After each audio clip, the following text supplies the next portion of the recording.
Assalamualaikum warahmatullahi wabarakatuh dan selamat sore. Mohon izin memperkenalkan diri. Nama saya Muhammad Agung Gustiansyah dari kelas 11 Cambridge. Di video kali ini saya akan melakukan hafalan biologi terkait dengan proses pembentukan urin. Untuk meyakinkan para penonton bahwa saya tidak akan melakukan kecurangan, maka saya akan menggunakan penutup mata. Oke, langsung saja kita mulai ya. Oke, kita mulai ya.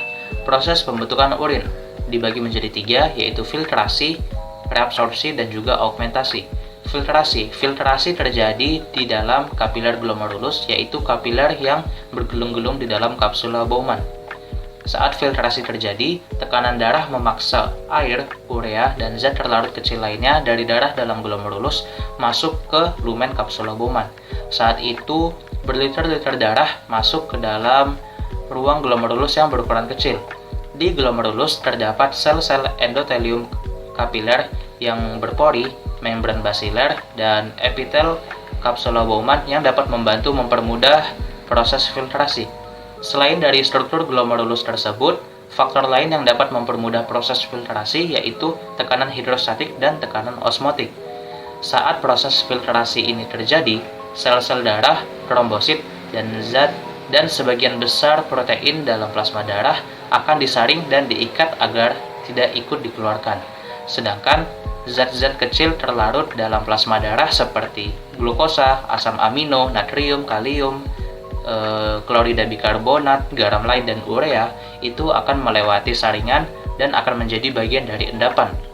Nah, hasil dari saringan tersebut dinamakan dengan urin primer atau filtrat glomerulus. Berikutnya yaitu reabsorpsi.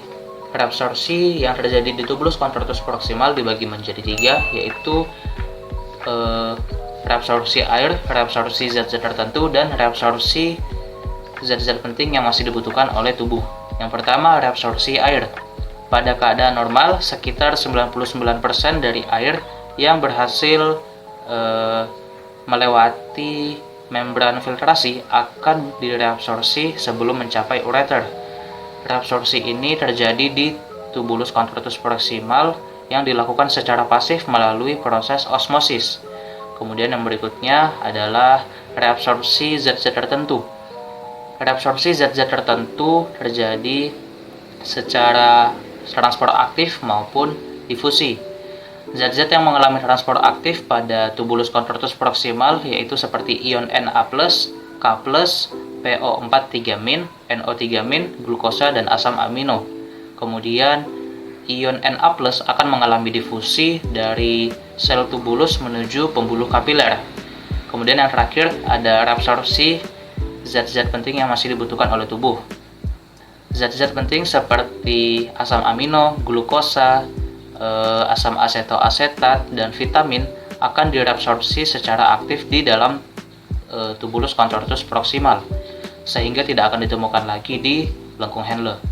Pada saluran menurut lengkung Henle, reabsorpsi air akan terus terjadi selama filtrat terus bergerak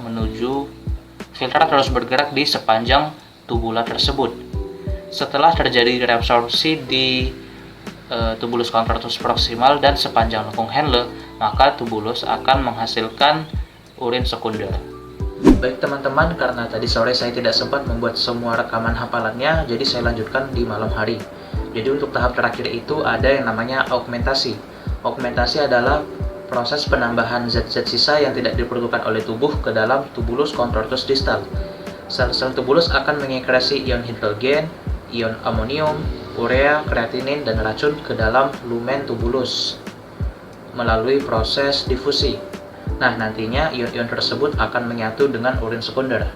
Penambahan ion hidrogen ini berfungsi untuk mengatur tingkat kesetimbangan pH dalam darah.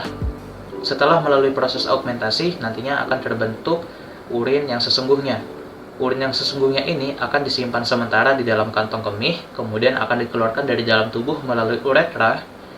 Untuk kandungan urin yang sesungguhnya itu terdiri dari 96% air, 1,5% garam, 2,5% urea, dan sisanya biasanya berupa pigmen empedu.